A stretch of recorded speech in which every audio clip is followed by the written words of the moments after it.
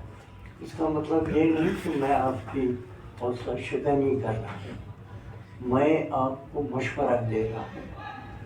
آپ بہت اچھے شاعر ہیں. اگر آپ جو شاعری آپ نے سنائی اس سے زمانہ تو لوٹا جا سکتا ہے, زمانے کو اپنا دیوانہ بنایا جا سکتا ہے, لیکن آنے والا زمانہ آپ کو بھول جائے گا.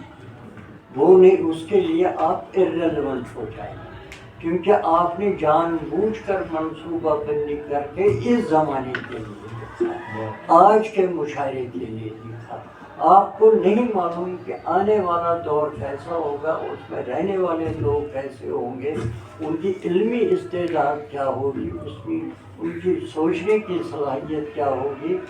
آپ اس دور میں ریلیونٹ رہیں گے کہ نہیں وہ آپ نہیں جانتے.